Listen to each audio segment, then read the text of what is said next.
بسم اللہ الرحمن الرحیم نحمد و نصلی علی رسول الکریم۔ آج ہم پڑھیں گے تقسیمۃ المال کی جو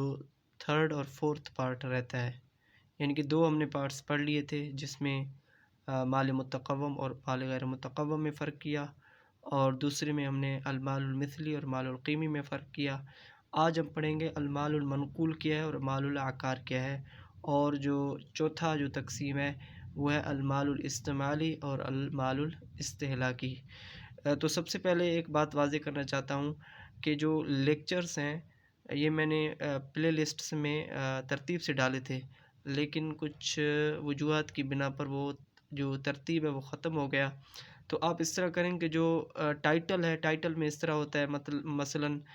کہ جو میں ابھی تقسیمۃ المال کر رہا ہوں تو تقسیمۃ المال میں اس طرح ہوگا کہ اس کا تقسیمۃ المال کے آگے پارٹ 1 لکھا ہوگا، پارٹ 2 لکھا ہوگا۔ ابھی میں نے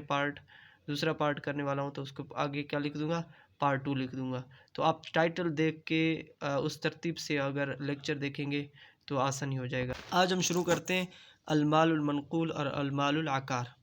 المال المنقول اس کو کہا جاتا ہے جو یعنی کہ اس کا جو لغوی معنی ہے وہ ہے نقل کیا گیا، یعنی کہ جو مال نقل کیا جائے، یعنی کہ جس مال کا انتقال ہو، جس مال کا ٹرانسفر ہو سکے، یعنی کہ ما یمکن نقلہ اصلاً یمکن یعنی کہ اس کی جو اصل ہے، یعنی کہ وہ چیز جو خود نقل ہو، یعنی کہ اس طرح ہے مثلاً کہ یہ موبائل ہے تو اس موبائل بذاتی ہی بعینی نقل ہوگا، اصل نقل ہوگا۔ اور المال العقار ما لا یمکن نقلہ اصلاً، یعنی کہ جو جس کا نقل ہونا ممکن نہیں، مثلاً آپ کہہ سکتے ہیں زمین، گھر ہے، روڈس ہیں اور عمارتیں ہیں، تو یہ کیا نقل نہیں ہو سکتے۔ اور دوسرا پوائنٹ ہے المال المنقول میں یمکن نقلہ بدون تغیر صورتہ، اور المال المنقول جو نقل ہوتا ہے وہ اپنی ہی صورت میں نقل ہوتا ہے، یعنی کہ بغیر کسی صورت کے چینج کے نقل ہونا المال المنقول کی صفت نہیں ہے۔ مثلاً میں کہوں کہ یہ جو موبائل ہے، اس موبائل کو اس ٹیبل سے اٹھا کے دوسرے ٹیبل پہ رکھ دیں تو اس سے اس چیز کا کوئی فزیکل جو چینجنگ کوئی نہیں آئے گا، تو اس کو کیا کہیں گے، یمکن نقل بدون تغیر صورتہ۔ اور دوسری جو چیز ہے یمکن نقل بتغیر صورتہ، یعنی کہ اس کو ممکن ہے کہ اس کا نقل ہو اس کی صورت کو بگاڑ کر، یعنی کہ صورت کو چینج کر کے۔ تو اس میں کہا جاتا ہے کہ مثلاً آپ کا گھر ہے تو گھر کو کس طرح آپ نقل کریں گے، بلکہ وہ تو گھر جس طرح بنا ہوا ہے وہ پورا کا پورا نقل نہیں ہو سکتا، تو اس کو کیا کریں گے، آپ توڑیں گے اور اینٹوں میں اس کو نقل کریں گے دوسری جگہ، تو اسی طرح ہو سکتا ہے۔ یعنی کہ کوئی جدار ہے یا دیوار ہے اس کو بھی اس طرح نقل کیا جا سکتا ہے۔ احناف کے ہاں ارض ہی المال العقار میں آتا ہے، اور مالکیہ کے ہاں کہ جو الجدار اور البیت بھی المال العقار میں آتے ہیں۔ تو آگے بڑھتے ہیں۔ کل مال الا الارضین قرر الفقہاء ان العقار، یعنی کل مال الا الارضین یہ آتا ہے المال المنقول میں، ہر مال نقل ہو سکتا ہے سوائے زمینوں کے۔ تو اسی طرح ہوتا ہے کہ یعنی کہ بہت سارے لوگوں کی اپنی اپنی زمینیں ہیں تو زمینیں ہو گئی، یعنی کہ میرے پاس 10 ایکڑ ہیں،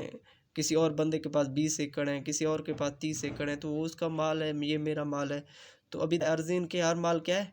وہ المال المنقول ہے۔ اور اس میں المال العقار میں کہتے ہیں القرر الفقهاء ان العقار لا يشمل الا الارضین،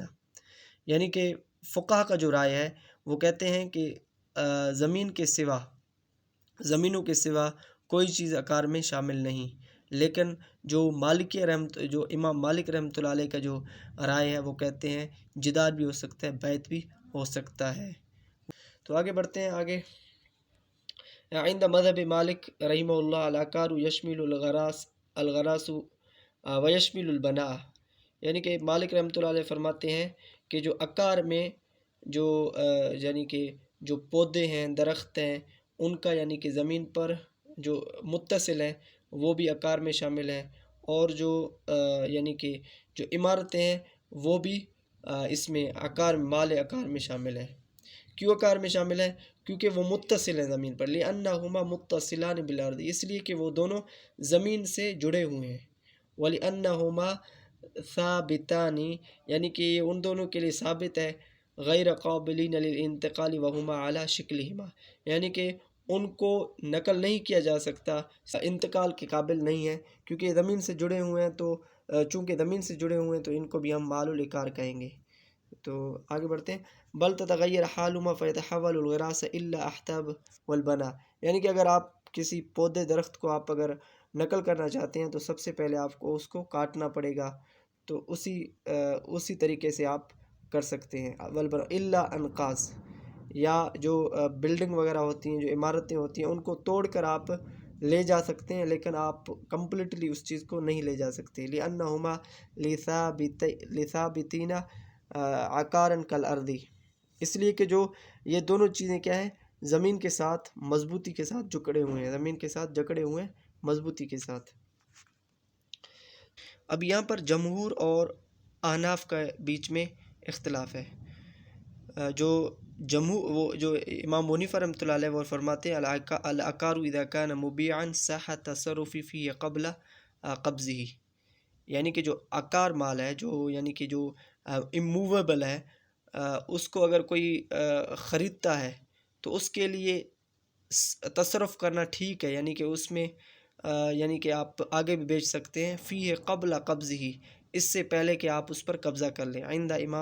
عند الامام ابی حنیفہ و ابی یوسف رحمہم اللہ و خالفہما محمد و شافعی رحمہم اللہ تعالی، تو ان کی مخالفت دونوں نے کن دونوں نے کی ہے؟ محمد و شافعی رحمۃ اللہ علیہ نے کی ہے۔ وہ منع تصرف فی قبل القبض، اور ان دونوں نے منع کیا ہے تصرف کرنے کا، یعنی کہ اختیار لینے کا قبضہ کرنے سے پہلے۔ وَأَمَّا الْمَنْقُولُ لَا فَلَا يَجُوزُ التَّصَرُّفُ فِيهِ قَبْلَ قَبْضِهِ، اور منقول کے لیے جائز نہیں، یعنی کہ منقول مال ہے اس پر تصرف کرنا جائز نہیں، حتی علی مذہب امام و صاحبہ، یہاں تک کہ جو امام ابو حنیفہ رحمۃ اللہ علیہ کی بھی یہی رائے ہے، اور اس کی جو صاحب ہے، جو حق شفا ہے وہ امویبل پراپرٹی پر اپلائی ہوتا ہے، اور جو وقف ہے وہ بھی امویبل پراپرٹی پر اپلائی ہوتا ہے۔ شفا کا اپنا یہ ایک ڈیفینیشن ہے، وقف کا اپنا ایک ڈیفینیشن ہے۔ جو شفا ہوتا ہے وہ پڑوس ہونے کی وجہ سے ایک دوسرے پر حقوق لازم آتے ہیں، اور وقف اس چیز کو کہتے ہیں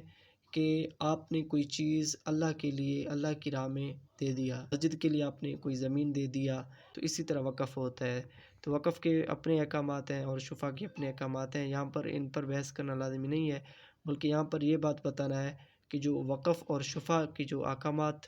اپلائی ہوتے ہیں وہ صرف اور صرف امویبل پراپرٹی پر اپلائی ہوتے ہیں، نہ کہ مویبل پراپرٹی پہ۔